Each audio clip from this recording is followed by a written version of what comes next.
കേരളത്തിൽ സുരേഷ് ഗോപി തോക്കണം. BJP ഇവിടെ ഒരു 6 സീറ്റെങ്കിലും കുറഞ്ഞതെങ്കിലും പിടിക്കും. ജയിച്ചാലേ പിന്നെ മുടിക്കാൻ പറ്റത്തുള്ളൂ. ആര് ജയിച്ചാലും കാര്യമൊന്നുമില്ല ബ്രോ.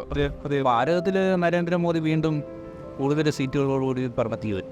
നരേന്ദ്രമോദി എന്ന് പറയുന്നത് തീർത്തും വർഗീയവാദിയാണ്. BJP ജയിക്കുന്നുണ്ട്. ശരിക്കും പറയാൻ ചിന്തിക്കുന്നില്ല, കാര്യം അവർ വോട്ട് ചെയ്തിട്ടില്ല. ആ ഒരു സംവിധാനത്തോട് സത്യം വെറുപ്പാണ്. 24 ജൈ മീഡിയയിലേക്ക് എല്ലാവർക്കും സ്വാഗതം. നമ്മളൊരു പബ്ലിക് റെസ്പോൺസ് എടുക്കാൻ വേണ്ടി വന്നതാണ്. ഇലക്ഷൻ റിസൾട്ടിൻ്റെ പബ്ലിക് റെസ്പോൺസ് എടുക്കാൻ വേണ്ടി വന്നേക്കാണ്. ഇലക്ഷൻ റിസൾട്ടിനെ പറ്റി ചോദിക്കാൻ വേണ്ടി വന്നതാണ്. എന്താണ് ചേട്ടൻ്റെ അഭിപ്രായം? ജൂൺ 4 റിസൾട്ട് വരുവാണ്. ഇവിടെ വേണുപോലെ BJP തന്നെ വരാനാണ് സാധ്യത. BJP ചേട്ടൻ ഒരു എനിക്ക് അതുപോലൊക്കെ തന്നെയല്ല. ഒരു 400 സീറ്റ് കിട്ടുമെന്ന് പറഞ്ഞെങ്കിൽ തന്നെയും ഒരു 300-300 സംതിങ് കിട്ടും BJP. പിന്നിപ്പോൾ നമ്മുടെ അദ്ദേഹം ഇവിടെ തന്നെ ഇരിക്കുകയല്ലയോ എവിടെ. അഭിപ്രായം എന്ന് പറഞ്ഞു കഴിഞ്ഞാൽ BJP ഇവിടെ ഒരു 6 സീറ്റെങ്കിലും കുറഞ്ഞതെങ്കിലും പിടിക്കും. കേരളത്തിൽ പിടിക്കും. CPM ടോട്ടലി താഴെ പോകും. പിന്നെ ബാക്കി കോൺഗ്രസും പിടിക്കും. CPM കൂടി വന്നു കഴിഞ്ഞാൽ 1-2 സീറ്റ് കൂടുതൽ കിട്ടത്തില്ല. അതാണ് നമ്മുടെ അഭിപ്രായം. ഇന്ത്യയിലും നമ്മുടെ മോദി തന്നെ പിന്നെ 3ാമത്തെ റൗണ്ട് വരും. അത് കൺഫേമാണ്. അതിന് യാതൊരു സംശയമില്ല. 9-ാം തീയതി അവരുടെ സത്യപ്രതിജ്ഞയായിരിക്കും. ജയിക്കുന്നതൊന്നും പറയാൻ പറ്റത്തില്ല. എന്നാലും LDFന് മുൻതൂക്കം ഉണ്ടാകുമെന്നാണ് കേരളത്തിൽ. ഇന്ത്യയിൽ BJP അകത്ത് വരത്തുള്ളൂ. BJP അധികാരം വരുമെന്നുള്ള BJP വരത്തുള്ളൂ. ഇവിടെ എന്ന് പറയുമ്പോൾ നമുക്ക് 20-ൽ ഒരു 17 പ്രതീക്ഷിക്കാം കോൺഗ്രസ്സിന്. ഇടതുപക്ഷത്തിനും ഫെനാവും.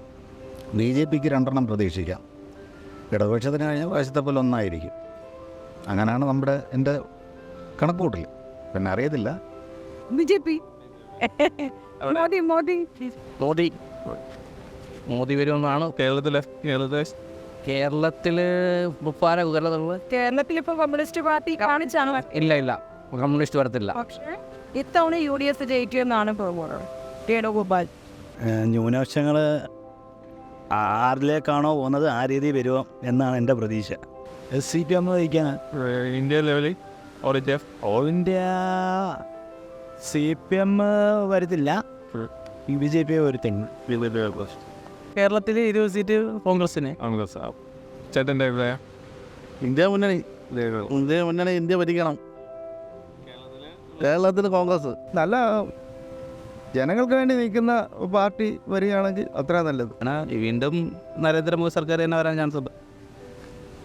കേന്ദ്രം ഭരിക്കുന്നത് കേരളത്തിലെ എത്ര സീറ്റ്? കേരളത്തിലൊരു 3 സീറ്റ് കിട്ടാനുള്ള ചാൻസ് കാണുന്നുണ്ട്.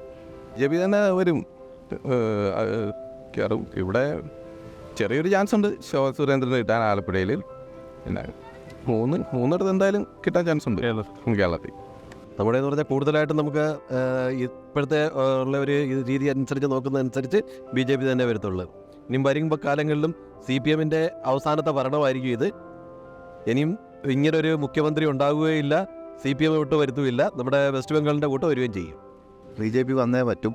ഇന്ത്യ നല്ല രീതിയിൽ പോകണമെന്നുണ്ടെങ്കിൽ BJP നമ്മുടെ നാട് ഭരിച്ചേ പറ്റും. ഇവിടെ കേരളത്തിലും ഇന്ത്യയിലും മതം പറഞ്ഞില്ലെങ്കിലും മതമുണ്ട്. ആ മതത്തിനെ വിലത്തെ പിടിക്കുന്ന രാജ്യങ്ങളും ഉണ്ട്. നമ്മളതൊക്കെ മനസ്സിലാക്കണം. നമ്മളൊക്കെ ഇന്ത്യ ജീവിക്കേണ്ടവർ ഇന്ത്യയിൽ തന്നെ ജീവിക്കണം. അല്ലാതെ വേറെ എവിടെയും പോകാൻ പറ്റും. ഇന്നത്തെ നമ്മുടെ കുഞ്ഞുങ്ങൾക്ക് ഇവിടുത്തെ എന്തോ വികസനമുണ്ട്. ഇന്ന് എല്ലാ കുട്ടികളും മറുനാടൻ പിടിക്കുമല്ലേ. ഒരേ ഗൾഫ് ഇപ്പം തന്നെ നോക്കിയാൽ ഏതെല്ലാം രാജ്യങ്ങളിലാണ് പോകുന്നത്. ഇവിടെ എത്ര ചെറുപ്പക്കാർ ഇപ്പോൾ ഉണ്ട് നിലവിൽ. 2030 ആകുമ്പോഴത്തേനും ഇവിടുത്തെ ചെറുപ്പക്കാർ ലോകത്തിൽ കഴിയുമായി. അതുങ്ങൾ എവിടെയെങ്കിലും പോയി കിടന്ന് കഷ്ടപ്പെട്ട് 10 പൈസ ഉണ്ടാക്കാൻ പോകും. നമ്മുടെ പൈസ ഇപ്പോൾ കണ്ടില്ല. ഇന്ത്യയിൽ തന്നെ എന്തുമാത്രം തൊഴിലവസരങ്ങൾ ഉണ്ടായിട്ട് പോലും നമുക്ക് ജീവിക്കാൻ പറ്റാത്തൊരു അവസരങ്ങൾ ഉണ്ടാകുന്നുണ്ട്. അത് മാറ്റിയെടുക്കണം നമ്മൾ. എനിക്കത്രേ പറയാനുള്ളൂ. സുരേഷ് ഗോപി തോക്കണം. എൻ്റെ അഭിപ്രായത്തിന് ഇന്ത്യയിൽ BJP തന്നെ അധികാരത്തിൽ വരത്തുള്ളൂ. കാരണം ഭൂരിപക്ഷം അങ്ങനെ ആയതുകൊണ്ട്. പിന്നെ കേരളത്തിൽ ഏകദേശം CPM എനിക്ക് തോന്നുന്നൊരു 12 സീറ്റ് പിടിക്കുമായിരിക്കും. ആലപ്പുഴയിൽ ആര് ജയിക്കുമെന്ന് വ്യക്തമായിട്ട് ആർക്കും പറയാൻ സാധിക്കും. 3 കൂട്ടർക്കും പറയാൻ സാധിക്കുന്നത്. എന്ത് പറഞ്ഞാലും ചിലപ്പോൾ ശോഭ 2ാം സ്ഥാനത്തെത്താൻ സാധ്യതയാണ്. 1ാം സ്ഥാനത്തല്ലെങ്കിൽ 2ാം സ്ഥാനം. എൻ്റെ അഭിപ്രായം ഇതാ. ഇന്ത്യ മുന്നണി ആണ് നമ്മുടെ പ്രതീക്ഷ. അത് ഇന്ത്യ മുന്നണി അധികാരത്തിൽ വരാനാണ് സാധ്യത. കാരണം ഇവിടെ ജനങ്ങൾക്ക് സ്വസ്ഥവും സുസ്ഥിരവുമായ ഒരു ജീവിതം ഉണ്ടാകണമെന്നുണ്ടെങ്കിൽ ഇന്ത്യ മുന്നണി തന്നെ ഭരണത്തിൽ കേന്ദ്രത്തിൽ BJP അല്ല വരണമെന്ന് നമുക്ക് വന്നാലും നമുക്ക് യാതൊരു വിരോധമില്ല. കാരണം എന്താ പറയുക, BJP വന്നാലും എന്താ പറയുക, പക്ഷേ മനുഷ്യരെ തിരിച്ചറിയുന്നു, അതായത് വർഗീയതയില്ലാത്ത ഒരു പ്രസ്ഥാനത്തിൻ്റെ ഒരു വലിയ നേതാവായി വരികയാണെങ്കിൽ അവർ നമ്മൾ സപ്പോർട്ട് ചെയ്യാൻ തയ്യാറാണ്. നരേന്ദ്രമോദി എന്ന് പറയുന്നത് തീർത്തും വർഗീയവാദിയാണ്. അതായത് മനുഷ്യരെ തിരിച്ചറിയാത്തതാണ്. നമ്മളെല്ലാവരും ഈ രാജ്യത്ത് ജീവിക്കുന്നവരാണ്. മനുഷ്യത്വപരമായ നാളെ നമ്മൾ തിരിച്ചറിയണം. എന്നെ നിങ്ങളും അംഗീകരിക്കണം, ഞാൻ നിങ്ങളെ അംഗീകരിക്കണം. ഇതാണ് മനുഷ്യത്വം. അങ്ങനെ മനുഷ്യത്വമുള്ള ഒരു ഭരണകൂടം ഇന്ത്യയിൽ വരാൻ ആഗ്രഹിക്കുന്ന ഒരാളാണ് ഞാൻ. അല്ലാതെ നരേന്ദ്രമോദി പോയിട്ട് മറ്റൊരു ഗവൺമെൻറ് ഒന്നും ആഗ്രഹിക്കുകയല്ല. ആ അടൽ ബിഹാരി വാജ്പേയിയെ പോലുള്ള ഒരു നല്ല ജനകീയനായ ഒരു നേതാവുണ്ടായിരുന്നു. അദ്ദേഹമൊക്കെ നിന്നിരുന്നെങ്കിൽ ജനങ്ങൾ അദ്ദേഹത്തെ എല്ലാം മറന്ന് വോട്ട് ചെയ്യുമായിരുന്നു. ഇത് നരേന്ദ്രമോദി, അമിത്ഷാ എന്ന് പറയുന്നത് ഏറ്റവും ഇന്ത്യ കണ്ടതിൽ വെച്ച് ഏറ്റവും വലിയ വർഗീയവാദിയാണ്. അതായത് ഗാന്ധിജിയുടെ ചരിത്രം പോലും അറിയാത്ത ഒരാളാണ് ഇന്ത്യയിലെ പ്രധാനമന്ത്രിയായിട്ടിരിക്കുന്നവർ. ഇതേപ്പറ്റി എന്ത് അപജയമാണല്ലോ. അതായത് പണ്ഡിറ്റ് ജവഹർലാൽ നെഹ്റുവിനെ അല്ലെങ്കിൽ ഗാന്ധിജി അറിയാത്ത ഒരു നരേന്ദ്രമോദി എന്ന് പറയുമ്പോൾ എന്താണ് അത് സിനിമയിൽ കൂടെ കണ്ട് പരിചയപ്പെട്ടു എന്ന് അദ്ദേഹം പറയുന്നു. അപ്പോൾ എന്ത് വിദ്യാഭ്യാസം ഉണ്ടെന്നുള്ളതിനെ കുറിച്ച് മനസ്സിലാക്കി. ഇന്ന് കേരളത്തിൽ അയാൾ വന്നിട്ട് തപസ്സിരിക്കുകയാണ്. എവിടെ? ദൈവത്തിൻ്റെ മുമ്പിൽ. ഈ ദൈവത്തിൻ്റെ മുമ്പിൽ തപസ്സിരിക്കുന്നതിൻ്റെ ലക്ഷ്യമെന്താ? പാവം അയാൾക്ക് മാറാൻ വേണ്ടിയാണ്. ഒരുപാട് ജനങ്ങളെ, അതായത് മനുഷ്യനെ, വർഗീയത എന്ന് പറയുന്നത് മുസ്ലിം വർഗീയത മാത്രമല്ല അദ്ദേഹം കാണിക്കുന്നത്.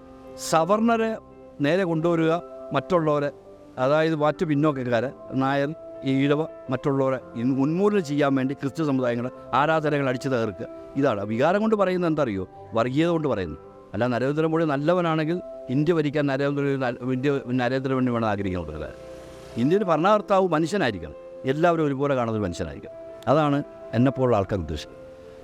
എവിടെ ഭരിച്ചാലും എങ്ങനെ ഭരിച്ചാലും വർഗീയത ഇല്ലാത്തൊരു ഭരണം ഉണ്ടാകണം. ആഗ്രഹിക്കുന്ന ഒരു കാര്യം എന്ന് പറഞ്ഞാൽ അതന്നെ വരും തലമുറയ്ക്ക് പോലും ക്ഷാമം പോയത് ഈ ഒരു നരേന്ദ്രമോദി വരാൻ നമുക്ക് പറഞ്ഞ നരേന്ദ്രമോദി വർഗീയത ഏറ്റവും വലിയ, ഇന്ത്യ കണ്ട ഏറ്റവും വലിയ വർഗീയവാദിയാണ് നരേന്ദ്രമോദി. അമിത്ഷാ കൃത്യമായ രീതിയിൽ ഒരു ഭരണം നടന്ന കഴിഞ്ഞ 10 കൊല്ലോ അത് നിങ്ങളെപ്പോലുള്ള നിങ്ങളെപ്പോലുള്ള BJP-ക്കാർക്ക് അതേ പറയാൻ പറ്റൂ. അത് പറയാൻ പറ്റുള്ളൂ. BJP-ക്കാർക്ക് മാത്രമല്ല, അതല്ല നമ്മൾ ഇവിടെ വരുമ്പോൾ നിങ്ങളെ കാണുമ്പോൾ നിങ്ങളോട് ഞങ്ങളുടെ സൗഹൃദം എന്താ? ഇദ്ദേഹം നല്ലൊരു വ്യക്തി, നല്ല ഇവിടെ ഒരു ബോട്ട് സർവീസ് നടത്തുന്ന നല്ല സർവീസാണ്. അതല്ല പറയാം. അപ്പോൾ അത് പറയണമല്ലോ, നല്ല സർവീസ് നടത്തുന്ന എല്ലാവരും ജനങ്ങളോട് കാണുന്ന അദ്ദേഹത്തോട് നമുക്ക് താല്പര്യമുള്ള പാർട്ടിയുടെ ഏറ്റവും വലിയ കമ്മ്യൂണിസ്റ്റ് പ്രവർത്തകര് എന്തുകൊണ്ട് മാറി? ഒരു കൂട്ടം ആൾക്കാരെ മാത്രം പ്രീണനം നടത്തി ഇടതും വലതും എല്ലാം ഒരു കൂട്ടം ആൾക്കാരെ മാത്രം പ്രീണനം നടത്തി നേടിയ എന്തോ എല്ലാവരെയും ഒരുപോലെ കാണാൻ ശ്രമിക്കുന്നില്ല. ഞങ്ങളൊക്കെ എന്തുകൊണ്ട് മാറിയ മറുപക്ഷത്തേക്ക് പോയി? ഞാൻ 10 കൊല്ലം മുമ്പേ 2014 ഈ ഒരു പ്രസ്ഥാനത്തിലേക്ക് വന്നപ്പോഴത്തേക്ക് എന്നെ പുച്ഛിച്ചവരുണ്ട്, പരിഹസിച്ചവരുണ്ട്. പക്ഷേ എനിക്കിപ്പോൾ നല്ല സന്തോഷമുണ്ട്. അന്ന് പുച്ഛിച്ചവരും പരിഹസിച്ചവരും ഇന്ന് എൻ്റെ കൂടെ ഉണ്ട്. ഈ 10 കൊല്ലം മുമ്പ് എന്തുകൊണ്ടത്? മറുവശം ശരിയല്ലാത്തതുകൊണ്ടാണ്. ഒരു കൂട്ടം ആൾക്കാരെ മാത്രം പ്രീണിപ്പിച്ച് ആടിനെ പട്ടിയാക്കിക്കൊണ്ട് മുന്നോട്ട് പോയി ഈ ഒരു അവസ്ഥയിലെത്തി. അത് നിങ്ങൾ പറഞ്ഞൊരു കാര്യമുണ്ട്. ഈ ഒരു അവസ്ഥയിലെത്തി ഇദ്ദേഹത്തിൻ്റെ ഭാഗത്ത് തന്നെ പറയണം. കാരണം എന്താ അറിയോ? അതായത് ഒരു നാണയത്തിൻ്റെ 2 വശമാണ്. ആ വശത്തിൽ ഒരു വശമാണ് ഈ കേരളം ഭരിക്കുന്നത്. മനസ്സിലായി? BJP-യും കേന്ദ്രം ഭരിക്കുന്ന BJP, കേരളം ഭരിക്കുന്ന അദ്ദേഹത്തെ അവർ ജ്യേഷ്ഠന്മാർ തമ്മിലുള്ള കളിയാളിക്കും.